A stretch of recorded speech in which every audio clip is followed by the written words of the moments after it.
Hello प्यारे साथियों, नमस्कार। आप सभी का स्वागत है एमडी क्लासेस श्री की ऑनलाइन क्लास में।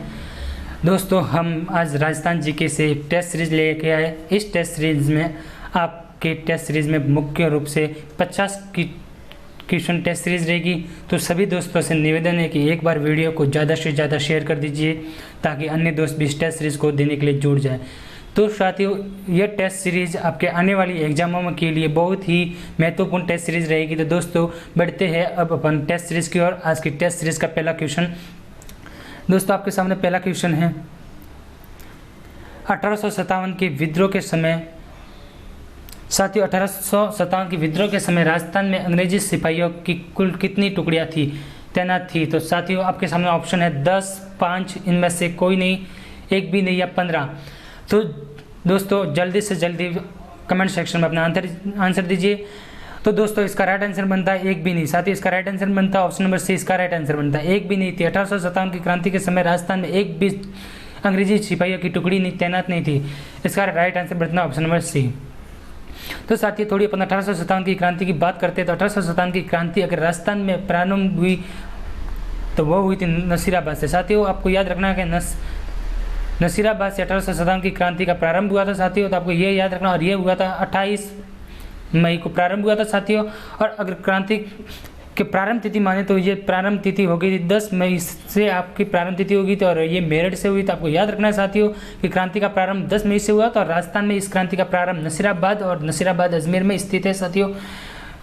तो बढ़ते हैं नेक्स्ट क्वेश्चन की ओर। साथियों नेक्स्ट क्वेश्चन आपके सामने है। राजस्थान के बांसवाड़ा में, साथियों राजस्थान के बांसवाड़ा पर तात्या तोपे की दूसरी बार कब अधिकार किया? तो साथियों यह बहुत ही अच्छा क्वेश्चन है। आपको याद रखना है कि तात्या तोपे ने दूसरी बार कब अधिकार किया था। आपके सामने ऑप्शन है सन 1857 में, सन 1858 में, 1860 में या 1855 में। तो साथियों इसका राइट आंसर बनता है ऑप्शन नंबर बी, इसका राइट आंसर बनता है ऑप्शन नंबर बी, इसका राइट आंसर बनता है साथियों सन 1858 में तात्या तोपे ने बांसवाड़ा पर दूसरी बार राज कर लिया था। इसका राइट आंसर बनता है ऑप्शन नंबर बी, इसका राइट आंसर बनता है। बढ़ते हैं दोस्तों नेक्स्ट क्वेश्चन की ओर। नेक्स्ट क्वेश्चन है प्रशासन सुधार के लिए इजलास खां की स्थापना किस राजस्थानी शासक ने की? तो साथियों ये जो इजलास खां है यह राजस्थानी शासक किस प्रशासन के सुधारक में की? मेवाड़ के महाराजा सज्जन सिंह ने, मेवाड़ के महाराजा फतेह सिंह ने, मेवाड़ के महाराजा भूपाल सिंह ने या मेवाड़ के महाराणा स्वरूप सिंह ने? तो साथियों इसका राइट आंसर बनता है ऑप्शन नंबर ए, इसका राइट आंसर बनता है। दोस्तों इसका ए राइट आंसर बनता है। आपको याद रखना है कि जो राजस्थानी शासक थे जिन्होंने इजलास खां की स्थापना की तो वो की थी सज्जन सिंह, महाराणा सज्जन सिंह ने की। जैसे ए राइट आंसर बनता है। बढ़ते हैं नेक्स्ट क्वेश्चन की ओर। सभी दोस्तों से अनुरोध है कि यदि आप हमारे चैनल पर नए हो तो एक बार हमारे चैनल को जरूर सब्सक्राइब कीजिए और पास के बेल आइकन को क्लिक कर दीजिए और साथ ही वीडियो को शेयर और लाइक भी करते रहिए। साथ ही टेस्ट सीरीज का चौथा क्वेश्चन, बीकानेर के शासक के शासनकाल में जागीरदारों से रेक नामक कर वसूला जाता था। किस शासक के शासनकाल में साथियों, किस शासन के शासनकाल में जागीरदारों से रेक नामक वसूला जाता था? महाराणा डूंगर सिंह के समय में, महाराणा कंवर सिंह के समय में, महाराजा कल्याणमल के समय में या महाराजा राय सिंह के समय? तो साथियों इसका राइट आंसर बनता है ऑप्शन नंबर ए, इसका राइट आंसर बनता है ऑप्शन नंबर ए, इसका साथियों राइट आंसर बनता है ऑप्शन नंबर ए, इसका राइट आंसर बनता है। आपको याद रखना है कि महाराजा डूंगर सिंह 1883 में जो वहाँ के शासक थे उन्होंने रेक कर नामक साथियों नामक वसूला जाता था। तो बढ़ते हैं नेक्स्ट क्वेश्चन की ओर। प्रिंस ऑफ वेल्स की भारत यात्रा कब हुई? तो साथियों आपको याद रखना है कि प्रिंस ऑफ वेल्स की भारत में आगमन कब हुआ? सन आपके सामने ऑप्शन है सन 1870 में, सन 1875 में, सन 1880 में, सन 1885 में। तो दोस्तों जल्दी से जल्दी आंसर बताइए। मैं आपके आंसर का वेट कर रहा हूँ कि प्रिंस ऑफ वेल्स का भारत में आगमन कब हुआ था। इसका राइट आंसर बनता है 1875 में, इसका राइट आंसर बनता है। साथियों आपको याद रखना है कि 1875 इसका राइट आंसर बनता है। सभी दोस्तों से अनुरोध है कि एक बार हमारे वीडियो को जरूर लाइक कीजिए और शेयर कीजिए। बढ़ते हैं दोस्तों नेक्स्ट क्वेश्चन की ओर। नेक्स्ट क्वेश्चन आपके सामने, प्रिंस ऑफ वेल्स भारत की यात्रा 1875 के समय में राजस्थान की किस रियासत शासक को निमंत्रित नहीं किया? साथियों जो प्रिंस ऑफ वेल्स के आगमन में भारत में जो किस रियासत के शासक को आमंत्रित नहीं किया था? तो जयपुर के महाराजा को, मेवाड़ के महाराणा को, कोटा के महारावल को और जोधपुर के महाराजा को। तो साथियों आपको याद रखना है कि जो कोटा के महारावल थे उनको आमंत्रित नहीं किया था, निमंत्रित नहीं किया था। आपको याद रखना है कि ऑप्शन नंबर सी इसका राइट आंसर बनता है। महाराणा कोटा के महाराजा को वेल्स की प्रिंस ऑफ वेल्स के आगमन पर इनको आमंत्रित नहीं किया था। बढ़ते हैं नेक्स्ट क्वेश्चन के। क्वेश्चन नंबर 7 आपके सामने है साथियों। देखिए क्वेश्चन नंबर 7 में आप क्या कहता है। सन 1883 में सर्वप्रथम स्वामी दयानंद सरस्वती द्वारा परोपकारिणी सभा, साथियों परोपकारिणी सभा की स्थापना राजस्थान में कहाँ की गई। तो दोस्तों जो परोपकारिणी सभा है वो दयानंद सरस्वती द्वारा की गई थी। और यह सभा कहाँ स्थापित की थी, अजमेर में या कोटा में, बीकानेर में या उदयपुर में। तो साथियों जल्दी से जल्दी आंसर बताइए, मैं आपके आंसर का वेट कर रहा हूँ। तो साथियों आप इसका राइट आंसर बनता है ऑप्शन नंबर डी, इसका राइट आंसर बनता है उदयपुर में इसका स्थापना की गई थी। दयानंद सरस्वती द्वारा परोपकारिणी सभा की स्थापना राजस्थान में उदयपुर जिले में की गई थी। इसका राइट आंसर बनता है, आपको अभी से याद करना है कि डी, उदयपुर में स्थापना की गई थी। बढ़ते हैं नेक्स्ट क्वेश्चन की ओर। सन 1883 में स्वामी दयानंद सरस्वती द्वारा परोपकारिणी सभा की स्थापना की, यह बाद में कहाँ स्थानांतरित की। पहले साथियों 1883 में यह स्थापना उदयपुर में की गई थी और उसके बाद इसकी स्थापना के बाद इसको कहाँ स्थानांतरित किया गया था, इसको कहाँ ले गए थे, उदयपुर में, बीकानेर में, अजमेर में या कोटा में। तो साथियों जल्दी से जल्दी कमेंट सेक्शन में आंसर बताइए कहाँ लेके गए थे। तो इसका राइट आंसर बनता है ऑप्शन नंबर सी, इसका राइट आंसर नंबर था। परोपकारिणी जो सभा थी वह दयानंद सरस्वती द्वारा उदयपुर में इसकी स्थापना की थी। स्थापना इसकी क्या की थी साथियों, ये उदयपुर में की गई थी। और इसका स्थानांतरण कहाँ किया साथियों, ये इसका स्थानांतरण अजमेर में किया। कहाँ स्थानांतरण किया साथियों, तो आपको याद रखना है इसका स्थानांतरण अजमेर में किया गया और इसकी स्थापना उदयपुर में की गई। तो साथियों बढ़ते हैं नेक्स्ट क्वेश्चन की ओर। सर्वधर्म स्वराज स्वदेशी एवं सब भाषा आदि तत्व का मुख्य रूप किसने बल दिया। साथियों ये जो शब्द है सब धर्म स्वराज स्वदेशी तथा सब भाषा आदि तत्वों के मुख्य स्वरूप को किसने बल दिया। स्वामी विवेकानंद ने, महाराम मोहन राय ने, स्वामी दयानंद सरस्वती ने या महात्मा गांधी ने। तो देखते हैं इसका राइट आंसर क्या बनता है। सभी अपने कमेंट सेक्शन में जरूर बताना इसका राइट आंसर क्या बनता है। तो साथियों इसका राइट आंसर बनता है option number C. Option number C, Dayanand Saraswati ने इन शब्दों का प्रयोग किया गया था। साथियों इसका राइट आंसर बनता है ऑप्शन नंबर सी। बढ़ते हैं नेक्स्ट क्वेश्चन की ओर। देखते हैं नेक्स्ट क्वेश्चन क्या करता है। Military memoirs of mister John Thomas नामक पुस्तक 1805 का लेखन कौन था। तो साथियों जो military memoirs of mister John Thomas नामक जो एक पुस्तक थी उसके लेखक कौन था। Williams Franklin, Roger Franklin, Williams cook या उपरोक्त में से कोई नहीं। तो साथियों इसका राइट आंसर बनता है ऑप्शन नंबर ए, इसका राइट आंसर बनता है। जो विलियम्स फ्रैंकलिन थे या मिस्टर जॉन थॉमस नामक पुस्तक के लेखक थे। तो बढ़ते हैं नेक्स्ट क्वेश्चन की ओर। साथियों नेक्स्ट क्वेश्चन कहता है निम्न में से लोहागढ़ पर्वत श्रेणी। साथियों आपको याद रखना है कि लोहागढ़ पर्वत श्रेणी राजस्थान के किस जिले में स्थित है। तो आपके सामने ऑप्शन है ऑप्शन नंबर ए अजमेर जिले में, अलवर जिले में, साथियों ऑप्शन नंबर बी उदयपुर जिले में, भरतपुर जिले में या झुंझुनू जिले में। तो देखते हैं कौन कमेंट सेक्शन में सबसे पहले आंसर देता है। तो दोस्तों इसका राइट आंसर बनता है ऑप्शन नंबर डी, इसका राइट आंसर बनता है। आपको याद रखना है कि झुंझुनू में लोहागढ़ पर्वत श्रेणी स्थित है। आपको याद रखना है कि जो लोहागढ़ पर्वत श्रेणियां झुंझुनू में स्थित है। इसका राइट आंसर बनता है ऑप्शन नंबर डी, इसका साथियों राइट आंसर बनता है। बढ़ते हैं नेक्स्ट क्वेश्चन की ओर। साथियों राजस्थान की मुख्य फसल बाजरा मूल रूप से कहाँ का है। तो साथियों जो बाजरा है मुख्य रूप से जो फसल बाजरा है वह राजस्थान कहाँ से है। तो कहाँ का है राजस्थान में, ये कहाँ का है, अफ्रीका का, अमेरिका का, जापान का या इंडोनेशिया का। तो दोस्तों यह इसका राइट आंसर बनता है ऑप्शन ए, इसका राइट आंसर बनता है अफ्रीका का। ये जो बाजरा है ये अफ्रीका का मुख्य रूप से फसल है और जो राजस्थान में उगाई जाती है। नेक्स्ट क्वेश्चन साथियों लोहागढ़ हरियाणा से गंग नहर लिंक चैनल का निर्माण कब किया गया। तो साथियों जो हरियाणा से जो गंग नहर का लिंक चैनल है ये इसका जो निर्माण कब किया था 1962 में, 1980 में, 1987 में, 1977 में, 1985 में।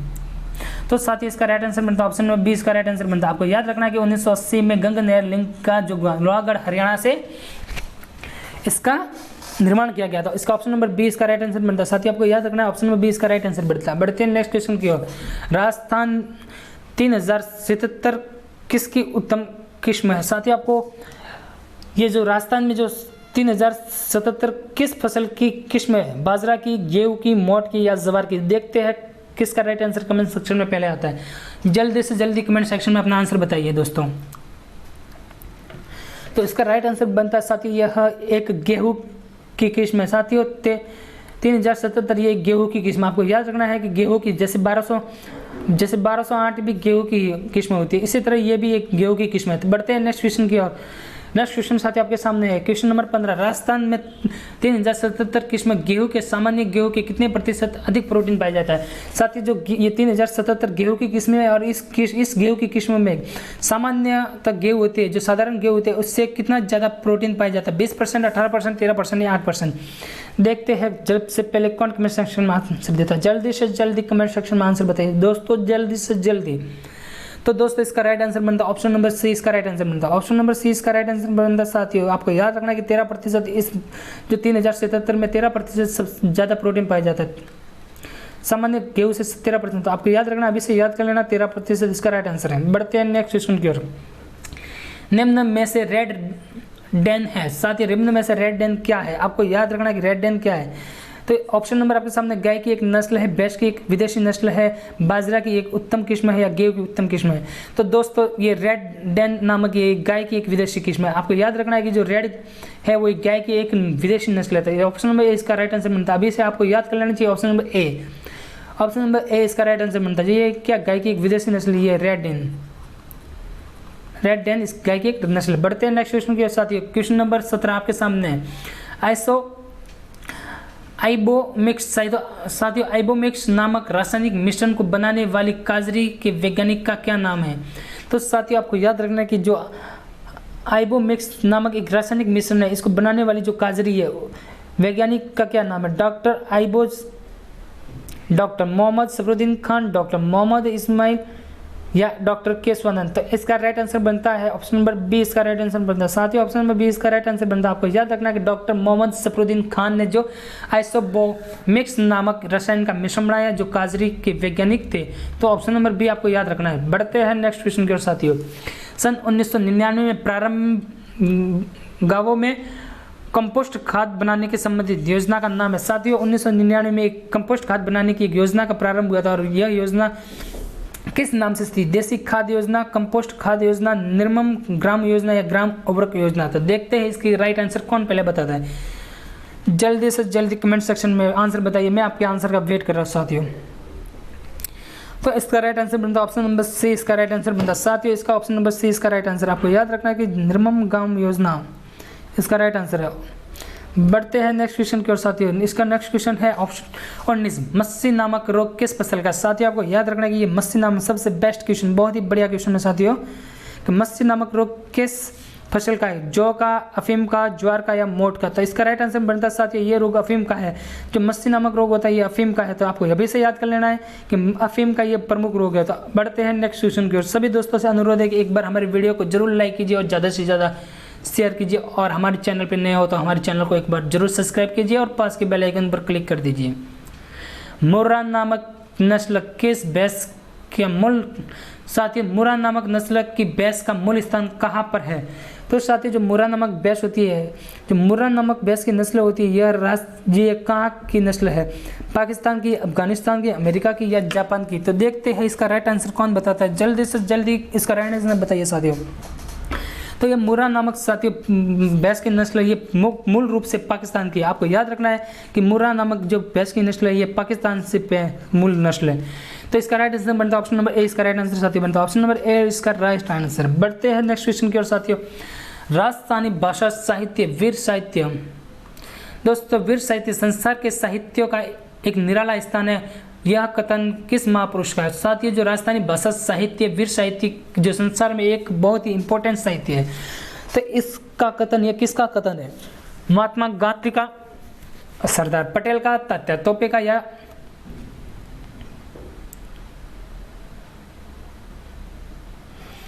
साथियों। तो इसका राइट आंसर बनता है साथियों ऑप्शन नंबर डी, इसका राइट आंसर बनता है साथियों जवाहरलाल नेहरू, इसका right answer option number D, इसका राइट आंसर। बढ़ते हैं नेक्स्ट क्वेश्चन की ओर साथियों।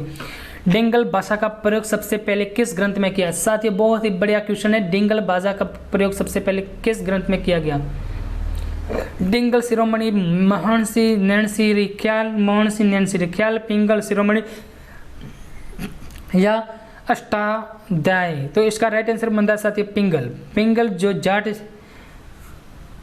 जो साथियों जाट जाति की होती है, जो साथियों जाट जाति की होती है, और इसकी डिंगल भाषा का प्रयोग पिंगल शिरोमणि में किया गया। और साथियों डिंगल भाषा का, अगर पिंगल भाषा का बढ़ते हैं नेक्स्ट क्वेश्चन की ओर साथियों, मेहणो नैन्सी की राजपुतानों का अबुल फजल किसे कहा गया? जो नैन्सी ने राजपूतों का अबुल फजल किसे कहा गया? कविवर बिहारी ने, सरदार पटेल ने, कर्नल जेम्स टॉड ने, या मुंशी देवी प्रसाद ने? तो साथियों इसका राइट आंसर बनता है ऑप्शन नंबर डी, इसका राइट आंसर बनता है मुंशी देवी प्रसाद ने मोहम्मद नैन्सी को राजपुताना का अबुल फजल कहा गया। तो आपको साथियों बहुत ही बढ़िया क्वेश्चन अभी से याद कर लेना है कि अबुल फजल की उपाधि नैन्सी को मोहम्मद देवी प्रसाद ने, मुंशी देवी प्रसाद ने दी थी। बढ़ते हैं नेक्स्ट क्वेश्चन की ओर। क्वेश्चन नंबर 24 आपके सामने है। डॉक्टर टेसिस टोरी के अनुसार डिंगल का हीरोज किसे कहा गया? तो टेसिस टोरी के अनुसार डिंगल का हीरोज किसे कहा गया? साथियों कवि बिहारी को, राजेंद्र राठौर को, या मुंशी देवी प्रसाद को, या पृथ्वीराज चौहान को? देखते हैं इसका राइट आंसर सबसे पहले कौन बता रहा है। साथियों जल्दी से जल्दी कमेंट सेक्शन में इसका आंसर बताइए। तो दोस्तों इसका राइट आंसर बनता है ऑप्शन नंबर डी, इसका राइट आंसर बनता है पृथ्वीराज राठौड़ ने टेरिस टोरी के अनुसार डिंगल का हीरोज कहा गया है। साथियों इसका ऑप्शन नंबर डी इसका राइट आंसर बनता है। अभी से आपको याद करना है। साथियों सभी से अनुरोध है कि एक बार हमारे वीडियो को लाइक और शेयर और सब्सक्राइब कर लीजिए। यदि हमारे चैनल पर नए हो तो जरूर सब्सक्राइब करना, क्योंकि ऐसी कई टेस्ट सीरीज आने वाली एग्जामों के लिए बहुत सिद्ध होगी और आपके लिए बहुत ही महत्वपूर्ण रहेगी। बढ़ते हैं नेक्स्ट क्वेश्चन की और क्वेश्चन नंबर 25 आपके सामने है। राजस्थान के रणबांकुरे नामक पुस्तक के लेखक कौन है? साथियों जो रणबांकुरे नामक पुस्तक है उसके लेखक कौन है? तो इसके लेखक क्या है साथियों? ऑप्शन नंबर ए इसका राइट आंसर बनता है राजेंद्र सिंह राठौड़, जो रणबांकुरे नामक पुस्तक के लेखक है ये राजस्थान से संबंधित है। साथियों अभी से आपको याद कर लेना कि राजेंद्र सिंह राठौड़ रणबांकुरे नामक पुस्तक के लेखक है। साथियों बढ़ते हैं नेक्स्ट क्वेश्चन की, इसका right answer option number A. बढ़ते हैं नेक्स्ट क्वेश्चन की, निम्नलिखित में से होण राजा के गुप्तों में राजस्थान को चुनकर उस पर राज किया। साथियों ऐसे कौन से राजा थे जिन्होंने होण राजा के गुप्तों से राजस्थान को चुनकर उनको राज किया? कुलमान होण ने, तुरामान होण ने, उपरोक्त दोनों ने, या उपरोक्त में से कोई नहीं? तो साथियों वे कौन थे जिन्होंने होण राजा से गुप्त कालीन समकालीन थे? तो इसका राइट आंसर बनता है तुरमान होण ने गुप्तों से ये राज्य छीनकर वहाँ पर राज किया था। ऑप्शन नंबर बी आपका राइट आंसर बनता है। आपको अभी से याद कर लेना चाहिए तुरामण होण। बढ़ते हैं नेक्स्ट क्वेश्चन की ओर। साथी वंदे मातरम की धुन किसने बनाई? बहुत ही बढ़िया क्वेश्चन, देखते हैं इसका राइट आंसर सभी को आना चाहिए। जो होण नामक वंदे मातरम की धुन किसने बनाई? रविंद्रनाथ टैगोर, जामल सेन चटर्जी, या उपरोक्त में से कोई नहीं? तो साथियों इसका राइट आंसर बनता है ऑप्शन नंबर 20। अभी से याद कर लेना वंदे मातरम नामक की धुन, जो वंदे नामक राष्ट्रगीत है, ये राष्ट्रगीत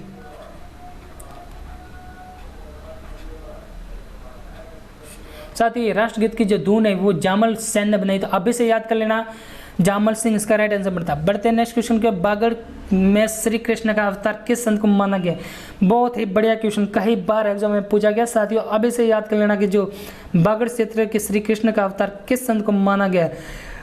संत माप जी को, संत रैदास को, संत शरणदास जी को, या संत इनमें से कोई नहीं? तो साथियों बहुत ही बढ़िया क्वेश्चन है, देखते हैं कौन इसमें कमेंट सेक्शन में आंसर बताता है। तो साथियों इसका right answer option number A, संत माप जी, जिसे बागड़ का धनी कहा जाता है, इन्होंने निष्कलन संप्रदाय की स्थापना की थी। तो संत माप जी का संबंध बांसवाड़ा से होने के कारण इन्हें बागड़ का धनी कहा जाता है, या बागड़ के कृष्ण का अवतार भी माना जाता है। ऑप्शन नंबर ए याद कर लेना, ऑप्शन नंबर ए इसका राइट आंसर बनता है। सभी साथियों याद कर लीजिए अभी का अभी, और सभी से अनुरोध है कि हमारे वीडियो को ज़्यादा से ज़्यादा लाइक कीजिए और ज़्यादा से ज़्यादा शेयर करते रहिए। बढ़ते हैं नेक्स्ट क्वेश्चन की ओर। साथियों नेक्स्ट क्वेश्चन आपके सामने 29, राष्ट्रीय राजमार्ग NH के किलोमीटर वाले पत्रों का रंग कैसा होता है? साथियों आपके जो ये मिल के पत्र होते हैं, NH के मिल के जो पत्र होते हैं, ये किस रंग के होते हैं? साथियों तो आपको याद रखना है ये किस रंग के होते हैं। तो आपके सामने पीला, हरा, नीला या सफ़ेद। जो NH होते हैं वो किस रंग के होते हैं? साथियों नेशनल हाईवे किस रंग के होते हैं? तो आपको याद रखना कि ये हाईवे पीले रंग के होते हैं। तो इसका right answer option number A. साथियों अभी से याद कर लेना, बहुत बार एग्जाम में कई बार पूछा गया प्रश्न, बहुत ही बढ़िया क्वेश्चन है साथियों, स्टार क्वेश्चन है कि जो NH होते हैं वो पीले रंग के होते हैं, और साथियों जो स्टेट हाईवे होते हैं वो हरे रंग के होते हैं। तो आपको याद रखना है ये जो NH होते हैं, जो नेशनल हाईवे होते हैं वो पीले रंग के साथियों, और जो स्टेट हाईवे होते हैं वो हरे रंग के होते हैं। बढ़ते हैं नेक्स्ट क्वेश्चन की ओर। नेक्स्ट क्वेश्चन है साथियों, जो राज्य राजमार्ग SH के किलोमीटर वाले पत्रों का रंग कैसा होता है? मैंने अभी बता दिया साथियों, ये हरे रंग के होते हैं। इसका राइट आंसर बनता है ऑप्शन नंबर बी। तो याद रख साथियों, उसका ऑप्शन नंबर सी इसका राइट आंसर बनता है। याद कर लीजिए अभी से। NH साथियों पीले रंग का,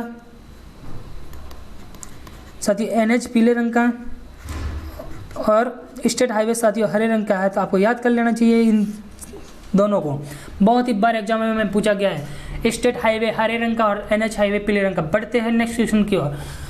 संबल नदी द्वारा निर्मित कंधारों की सबसे अधिक समस्या किस जिले में? साथियों जो कंधारों की सबसे ज़्यादा समस्या किस जिले में? कोटा, बांसवाड़ा, चित्तौड़ या अलवर? तो देखते हैं इसका राइट आंसर कौन बताता है। साथियों इसका right answer option number A इसका राइट आंसर बनता है। ऑप्शन नंबर ए इसका राइट आंसर बनता है। साथियों अभी से आपको याद कर लेना चाहिए कि सबसे ज़्यादा कंधारों की समस्या कोटा में बनती है। और साथियों एक थोड़ी कोटा के बारे में फैक्ट याद कर लेते हैं। यहाँ पर महाराणा प्रताप सागर बांध है।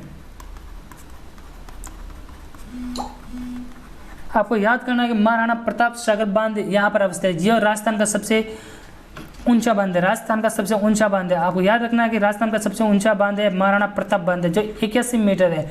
साथियों यह सबसे बराबर क्षमता से इस दृष्टि से सबसे ऊंचा बांध है। पढ़ते हैं नेक्स्ट क्वेश्चन की ओर साथियों। Question number 32। किस क्षेत्र की पूर्ववर्ती भाग में शाहाबाद उच्च क्षेत्र कहलाता है? तो साथियों किस भाग की पूर्ववर्ती भाग को शाहाबाद का उच्च क्षेत्र कहा जाता है? मेवाड़ का, मारवाड़ का, दक्कन लावा पठार का या हाड़ौती का?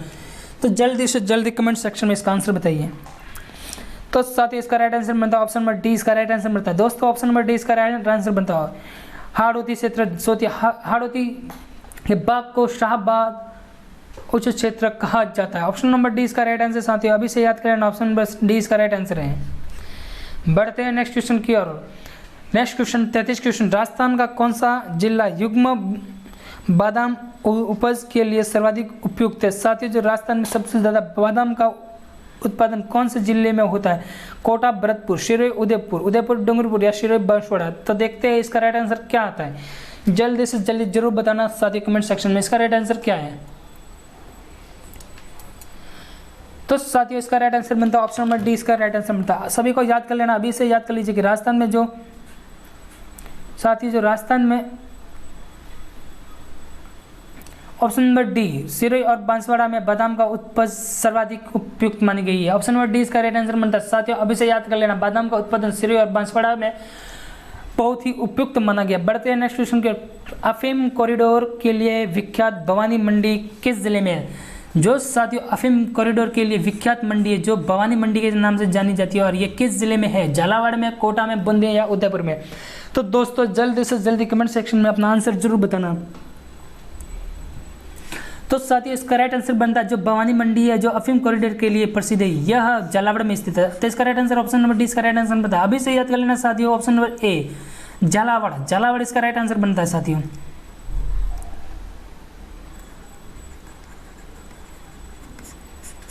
झालावाड़ इसका साथियों राइट आंसर बनता है। बढ़ते हैं नेक्स्ट क्वेश्चन की ओर साथियों। निम्नलिखित में से किस फसल का मौजिक सीड कहा जाता है? तो साथियों आपको याद रखना कि कौन सी फसल को मैजिक सीड कहा जाता है। साथियों मैजिक सीड किसे कहा जाता है? मूंग, सोयाबीन, ज्वार या इनमें से सभी को? तो साथियों मैजिक सीड नामक सोयाबीन को कहा जाता है। सोयाबीन फसल को साथियों अभी से याद कर लेना, सोयाबीन फसल को मैजिक सीड के नाम से जाना जाता है। इसका right answer option number D इसका राइट आंसर बनता है। ऑप्शन नंबर बी इसका साथियों राइट आंसर है। बढ़ते हैं नेक्स्ट क्वेश्चन की ओर। सभी से अनुरोध है कि एक बार हमारे वीडियो को ज़्यादा से ज़्यादा शेयर कर लीजिए और सभी से अनुरोध है कि लाइक भी करते रहिए। राजस्थान में सावन भादो नदियाँ कहाँ पर अवस्थित है? साथियों बहुत ही बढ़िया क्वेश्चन है। अभी से बताना कि सावन भादो नदियाँ, राजस्थान में जो सावन भादो के नाम से जानी जाने वाली नदी कहाँ पर अवस्थित है? सिरोही, भरतपुर, कोटा या बीकानेर? देखते हैं इसका राइट आंसर कौन बताता है। जल्दी से जल्दी इसका राइट आंसर बताइए साथियों, इसका राइट आंसर क्या बनता है? तो दोस्तों इसका राइट आंसर बनता है ऑप्शन नंबर सी। कोटा में सावन भादो नामक नदी है जिसका नाम सावन भादो के नाम से जाना जाता है। तो इसका राइट आंसर ऑप्शन सभी दोस्तों याद कर लेना, सावन भादो कोटा में है। सावन भादो कोटा में नदी एक स्थित है। बढ़ते हैं नेक्स्ट क्वेश्चन की ओर साथियों। क्वेश्चन नंबर 37 आपके सामने है। राजस्थान में सावन भादो महल कहाँ पर अवस्थित है? साथियों ये अब है राजस्थान का सावन भादो महल। बहुत ही बढ़िया क्वेश्चन। एक तो थी सावन भादो नदी जो कोटा में अवस्थित है। अब देखते हैं सावन भादो महल कहाँ अवस्थित है। साथियों जल्दी से जल्दी आंसर दीजिए, देखते हैं किसका आंसर राइट आता है। टिंग भरतपुर में, अचलगढ़, सिरोही में, देशनोक, बीकानेर या कोटा में। साथियों इसका राइट आंसर क्या बनता है? तो इसका राइट आंसर साथियों बनता है ऑप्शन नंबर बी, ए। साथियों इसका ऑप्शन नंबर ए इसका राइट आंसर बनता है ए, कोटा में। साथियों कोटा के सावन भादो नदी पर, सावन भादो नदी पर ही यह सावन भादो महल स्थित है। आपको याद रखना है कि सावन भादो नदी पर, सावन भादो नदी पर ही सावन भादो महल स्थित है, ये कोटा में स्थित है। इसका right answer option number A इसका राइट आंसर बनता है। बढ़ते हैं नेक्स्ट क्वेश्चन के साथियों। सावन भादो जिले का अवस्थित है, सबसे बेस्ट क्वेश्चन। और देखिए सावन भादो के 3 क्वेश्चन आगे, सावन भादो जिले का स्थित है।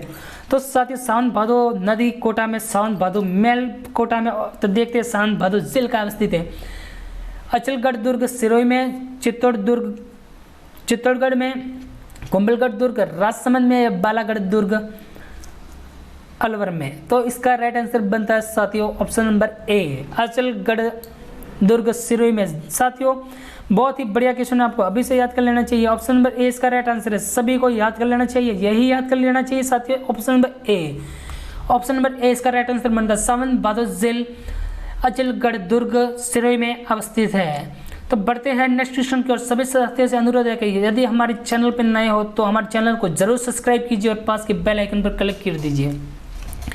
साथियों बढ़ते हैं नेक्स्ट क्वेश्चन का। क्वेश्चन नंबर 39, सांबर के जल वाष्पीकरण द्वारा बनाए जाने वाले नमक को क्या कहते हैं? साथियों बहुत ही बढ़िया क्वेश्चन है, बहुत ही अच्छा क्वेश्चन है। देखते हैं इसका कौन आंसर देता है। क्या, रेस्ता, उपयुक्त दोनों या उपयुक्त में से कोई नहीं।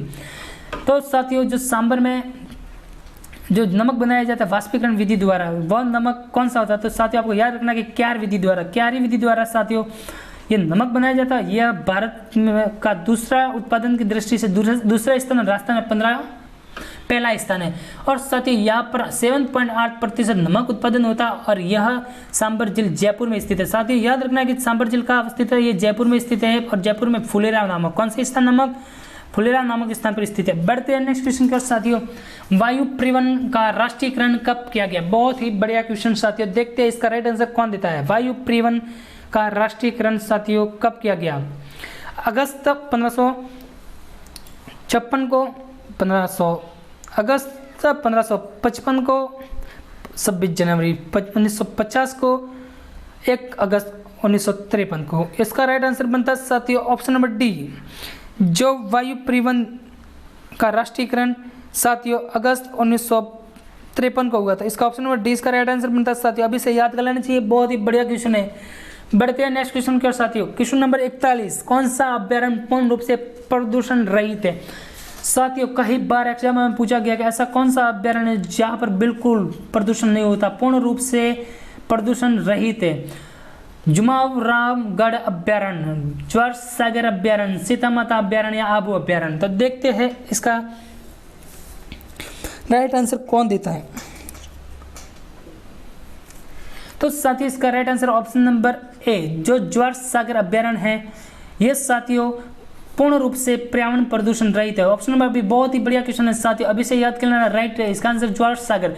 साथियों ये ज्वार सागर अभ्यारण्य कोटा में अवस्थित है। आपको याद रखना है ज्वार सागर कोटा में। सीता माता साथियों प्रतापगढ़ में, जो उड़न गिलहरी के नाम से प्रसिद्ध अभ्यारण्य है और यहाँ पर सबसे ज्यादा सागवान पाए जाते हैं साथियों, सागवान वाला।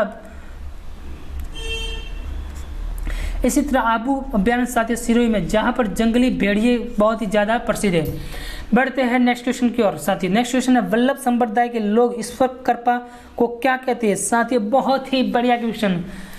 जो वल्लभ संप्रदाय है और इस संप्रदाय की स्थापना साथियों वल्लभाचार्य ने की और इसका संबंध कृष्ण श्रीनाथ से है। साथियों बहुत ही बढ़िया क्वेश्चन है, इसका कृष्ण श्रीनाथ से इसका संबंध है। साथियों आपको याद करना है कि इसमें जो ईश्वर की कृपा है उसको जाकी, दर्शन, पर्चा या पुष्टि। तो साथियों देखते हैं इसका राइट आंसर कौन देता है। तो इसका राइट आंसर बनता है साथियों जो पुष्टि, और पुष्टि इसका राइट आंसर है। ऑप्शन नंबर डी साथियों इसका राइट आंसर है। ये साथियों जाकी, पुष्टि और दर्शन। साथियों आपको ये 3 शब्दों में जो वल्लभ संप्रदाय में इन 3 शब्दों का प्रयोग किया गया है। जाकी का मतलब पूजा करना साथियों, और दर्शन का मतलब पुष्टि, कृपा का मतलब पुष्टि है, दर्शन का पुष्टि का मतलब है साथियों कृपा, और दर्शन का मतलब है आराधना, भक्ति करना साथियों। तो आपको याद कर लेना चाहिए, अभी से याद कर लेना चाहिए कि ये वल्लभाचार्य द्वारा वल्लभ संप्रदाय की स्थापना की है। तब बढ़ते हैं नेक्स्ट क्वेश्चन की ओर साथियों। क्वेश्चन नंबर नेक्स्ट आपके सामने, हाथ व पैर दोनों में पहने जाने वाला मुख्य आभूषण कौन सा? तो बहुत ही बढ़िया क्वेश्चन है साथियों, जो हाथ और पैर में पहने जाने वाला आभूषण कौन सा है? अंगूठी, रमजोल, कड़ा या अंगुष्ठ फूल? तो साथियों कड़ा, कड़ा जो पैरों में भी पहना जाता है जिसे कड़ा कहा जाता है, और साथियों कड़ा हाथ में भी पहना जाता है। बहुत ही बढ़िया क्वेश्चन है। राइट आंसर इसका नंबर ऑप्शन नंबर डी इसका राइट आंसर बनता है। सी इसका राइट आंसर बनता है साथियों, कड़ा इसका राइट आंसर बनता है। बढ़ते हैं नेक्स्ट क्वेश्चन की ओर। राजस्थानों में सिखों का सबसे बड़ा मेला कहाँ भरा जाता है? साथियों बहुत ही बढ़िया क्वेश्चन है, यह सबसे बहुत ही बढ़िया क्वेश्चन है। राजस्थान में सिखों का सबसे बड़ा मेला कहाँ आयोजित होता है? तो यह सहवास शुरू में बूढ़ा जोड़ गंगानगर में, सिख गुरुद्वारा गंगानगर में, या गुरु गोविंदगढ़ हनुमानगढ़ में? तो साथियों देखते हैं इसका राइट आंसर कौन देता है। इसका राइट आंसर ऑप्शन नंबर साथियों कौन सा है? बताइए, जरूर बताना, मैं आपके आंसर का वेट कर रहा हूँ। तो साथियों इसका राइट आंसर बनता है ऑप्शन नंबर ए। साथियों ऑप्शन नंबर ए इसका राइट आंसर बनता है। साथियों अभी से याद कर लेना, सहवास शुरू में ये सबसे बड़ा मेला भरा जाता है। साथियों सबसे बड़ा मेला यहाँ पर भरा जाता है, आयोजित होता है। और आपको राजस्थान का सबसे बड़ा गुरुद्वारा, राजस्थान का सबसे बड़ा गुरुद्वारा साथियों, राजस्थान का सबसे बड़ा गुरुद्वारा है वह बूढ़ा जोहड़ हनुमान गंगानगर का साथियों सबसे बड़ा गुरुद्वारा है। तो साथियों सबसे बड़ा गुरुद्वारा यह है गंगानगर बूढ़ा जोहड़, और राजस्थान का सबसे सिखों का बड़ा मेला सहवा शुरू में आयोजित होता है। बढ़ते हैं नेक्स्ट क्वेश्चन के साथियों। क्वेश्चन नंबर 45, निम्न में से पटाखों का युद्ध? बहुत ही बढ़िया क्वेश्चन है साथियों, आपको सभी को याद रखना चाहिए कि पटाखों का युद्ध कहाँ पर होता है? जामडोली जयपुर, नारायणपुर अलवर, नैनवा बूंदी या कमेरी गांव उदयपुर? तो इसका राइट आंसर बनता है साथियों नैनवा बूंदी। अभी से याद कर लेना दोस्तों, नैनवा बूंदी में पटाखों का युद्ध होता है। ऑप्शन नंबर सी इसका राइट आंसर बनता है। सभी दोस्तों से अनुरोध है कि एक बार हमारे वीडियो को शेयर भी कर लीजिए और ज़्यादा से ज़्यादा लाइक कर दीजिए, आपके लाइक ही हमारा मोटिवेशन है। बढ़ते हैं नेक्स्ट क्वेश्चन कर साथियों। क्वेश्चन नंबर नेक्स्ट आपके सामने, निम्नलिखित त्योहारों में से चिटिया गैर त्योहार प्रमुख रूप से कहाँ मनाया जाता है? बहुत ही बढ़िया क्वेश्चन साथियों। जो चिटिया गैर कहाँ आयोजित होती है? जामडोली जयपुर, नैनवा बूंदी, पिपाड़ सिटी जोधपुर या जामडोली जयपुर? साथियों इसका राइट आंसर बनता है ऑप्शन नंबर बी। सी इसका राइट आंसर बनता है साथियों पिपाड़ सिटी जोधपुर में चिटिया गैर खेली जाती है। और साथियों जो तलवारों की गैर वो मैनार में खेली जाती है। तो याद भी रखना, तलवारों की गैर आगी बागी गैर खेली जाती है लाखेटा में, और साथियों चरी गैर खेली जाती है शेखावटी के। तो आपको याद रखना है ये चिटिया गैर पिपाड़ सिटी जोधपुर में खेली जाती है। आप इसे याद कर लेना। साथियों बढ़ते हैं नेक्स्ट क्वेश्चन की ओर। क्वेश्चन नंबर आपके सामने, राजस्थान में विवाह उत्सव पर बेल जाति जनजाति के लोग मुख्य रूप से कौन सा नृत्य करते हैं? साथियों जो राजस्थान के भील जाति के लोग हैं जो विवाह के उत्सव पर कौन सा नृत्य करते हैं? घोड़ला, सरवा, ढोल या जोरिया? तो राइट आंसर इसका बनता है साथ ही विवाह के उत्सव पर भील जनजाति द्वारा मुख्य रूप से जोरिया नृत्य किया जाता है। और साथ ही ये ऑप्शन नंबर डी इसका राइट आंसर बनता है। तो साथ ही अभी से याद कर लेना, जोरिया नृत्य जो विवाह उत्सव पर किया जाता है। और विवाह के अवसर पर साथियों एक आपको फैक्ट अभी से याद कर लेना चाहिए, विवाह के अवसर पर बैठकर किया जाने वाला नृत्य साथी भील जाति द्वारा वह है हाथी मना। आपको याद कर लेना चाहिए, हाथी मना बैठकर किया जाने वाला साथी नृत्य है और ये भील जाति द्वारा किया जाता है। विवाह के अवसर द्वारा, ये भी विवाह के अवसर द्वारा किया जाता है, जोरिया भी विवाह के अवसर में किया जाता है, लेकिन ये हाथी मना बैठकर किया जाता है और ये भी नृत्य विवाह के अवसर में किया जाता है। साथ ही बढ़ते नेक्स्ट क्वेश्चन की ओर। सर्वा नृत्य किस समाज की महिला द्वारा संतान जन्म के अवसर पर किया जाता है? तो साथी जो ये सर्वा नृत्य है, सर्वा नृत्य साथी ये महिला द्वारा पुत्र प्राप्ति पर किया जाता है। और ये कौन से समाज द्वारा किया जाता है? भील समाज, माली समाज, लोहार समाज या मीणा समाज? तो साथी इसका राइट आंसर बनता है माली समाज। इसका राइट आंसर बनता है दोस्तों माली समाज, इसका राइट आंसर है। याद कर लेना, अभी से याद कर लेना, सर्वा नृत्य माली समाज द्वारा किया जाता है। बढ़ते हैं नेक्स्ट क्वेश्चन की ओर साथियों। क्वेश्चन नंबर नेक्स्ट आपके सामने, वह प्रसिद्ध संगीतज्ञ जिसके बारे में यह कहावत प्रसिद्ध है कि उन्होंने अपनी राग से पत्थर को भी पिघला दिया था। बहुत ही बढ़िया क्वेश्चन है साथियों। ऐसे कौन से कवि थे जिन्होंने अपनी राग द्वारा पत्थर को भी पिघला दिया था? तो साथियों अभी से आपको याद कर लेना है कि यह थे हरि सिंह शाकला। हरि सिंह जी एक ऐसे कवि थे, संगीतकार थे, जिनकी वाणी इतनी मधुर थी कि जिससे पत्थर भी पिघल जाते थे। तो ऑप्शन नंबर बी अभी से आपको याद कर लेना चाहिए। ऑप्शन नंबर बी इसका राइट आंसर साथियों बनता है। साथियों सभी से अनुरोध है कि यदि आप हमारे YouTube चैनल पर नए हो तो हमारे YouTube चैनल को सब्सक्राइब कर लीजिए और ज़्यादा से ज़्यादा लाइक कर दीजिए। बढ़ते हैं आज की टेस्ट सीरीज का अंतिम क्वेश्चन। साथियों अंतिम क्वेश्चन क्या कहता है? रुलाने वाला फकीर नाम से कौन सा गायक है? साथियों बहुत ही बढ़िया क्वेश्चन है। इसका क्वेश्चन का आंसर बताइए। जो रुलाने वाले फकीर के नाम से कौन सा गायक है? तो साथियों इसका राइट आंसर बनता है ऑप्शन नंबर बी। इसका राइट आंसर बनता है साथियों मानतौल खां। जो ऐसे गायक थे जो गाने पर लोग रुलाने वाले फकीर के नाम से जाने गए। तो ऑप्शन नंबर बी इसका राइट आंसर बनता है साथियों। ऑप्शन नंबर बी इसका राइट आंसर बनता है। सभी को याद कर लेना चाहिए अभी से। ऑप्शन नंबर बी इसका राइट आंसर बनता है साथियों। अब मैं आपसे विदा लेना चाहता हूँ। Bye bye, take care. साथियों सभी से अनुरोध है कि यदि आप हमारे चैनल पर नए हो तो हमारे चैनल को जरूर सब्सक्राइब कीजिए और जाते जाते एक बार हमारे वीडियो को लाइक करते भी जाइए। चलते हैं आपसे अब विदा लेते हैं। Bye, take care.